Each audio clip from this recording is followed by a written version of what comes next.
Magandang umaga, ngayon po ay araw ng Huwebes, October 5, 2023. Update po muli sa lagay ng panahon.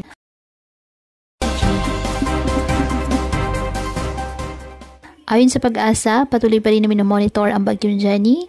Inaasahang lalabas ito ng ating Philippine Area of Responsibility ngayong araw.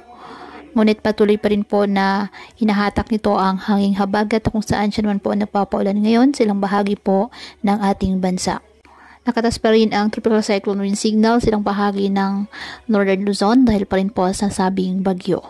Ngayong araw, apektado pa rin po ng bagyong Jenny ang Batanes at Babuyan Islands, kaya saan pa rin po dyan ang maulap na kalangitan na may mga pag-ulan na may kasamang bugso ng hangin. Ang mainland Cagayan, Apayao at Ilocos Norte, apektado rin po ng bagyong Jenny, kaya asahan din po ang mga pag-ulan na may bugso ng hangin. Ang nalalabing bahagi ng Cagayan Valley, nalalabing bahagi ng Cordillera Administrative Region, at nalalabing bahagi ng Ilocos Region, asahan po ang maulap na halangitan na may kalat-kalat na pag-ulan at thunderstorms dahil sa trough ng bagyo.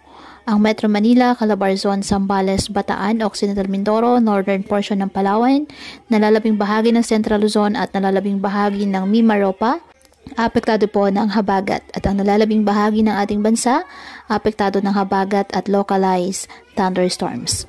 Kaya pinapayuhan ng ating mga kababayan na maging maingat po sa mga posibilidad ng pagbaha at pagguho ng lupa, lalo na po kapag may malalakas na ulan, at ugaliin na magdala palagi ng payong o kahit anong panangga sa ulan o kahit naman sa init ng araw kapag lalabas po ng ating mga tahanan. At yan po muna ang update sa lagay ng panahon ngayong araw. Muli patuloy po tayo na mag-ingat at palaging tandaan, God loves you. Stay safe and God bless.